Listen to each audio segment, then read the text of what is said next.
Hello বন্ধুরা, বর্তমানে আমাদের দেশের রাজনীতি এবং আমাদের দেশের মানুষের মন মানসিকতা একত্রিত হয়ে গেছে। বিষয়টা কেমন? আ অনেক সময় দেখা যায় যে আমি আমার কাছে-কলের যে মানুষগুলোর জায়গা থেকে, পরিচিতির জায়গা থেকে ১ জন ২ জনের সাথে হয়তো কথা বলি প্রাথমিক দিক দিয়ে। এই ভালো লাগা ছোট্ট, ছোট্ট করে মাঝে সাঝে কথা বলার মাধ্যমে, তার সাথে মেশার মাধ্যমে, বসার মাধ্যমে আসলে একটা ভালো লাগার বিষয় তৈরি হয় এবং তার সাথে আলাপ আলোচনা তৈরি হয়। বাট এই আলাপ আলোচনার তৈরির জায়গা থেকে আসলে আমরা কিন্তু ক্লিয়ার নয়। আমি কিন্তু ক্লিয়ার থাকি না যে আসলে উনি কোন এজেন্ডা নিয়ে আমার কাছে আসছেন, বসছেন। অবশ্যই আমাকে চিন্তাভাবনা করতে হবে। আমি যদি কোনো আদর্শিক নেতা হই, লিডার হই, সংগঠন প্রধান হই, অবশ্যই এই বিষয়গুলো যাচাই-বাছাই রাখতে হবে। আদারওয়াইজ আগামী দিনে চরম একটা ক্ষতির সম্মুখীন হতে পারে।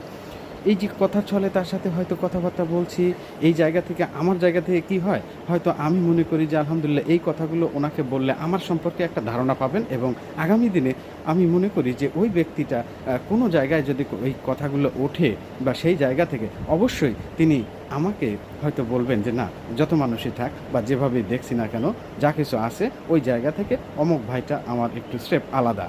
এই জিনিসটা হয়তো বলবে। আমার জায়গা থেকে আমার আদর্শ কিন্তু এইটা। আমি চিন্তাভাবনা করি এরকম। বাট আ ইন ফিউচারে কি হয়? এইটা ওই ব্যক্তি করে না। বরঞ্চ আমার ইন অ্যাবসেন্স এ এই ব্যক্তি কি করে আমার সংশ্লিষ্ট সমস্ত জায়গায় নেগেটিভ তথ্য ছড়ায় দেয়।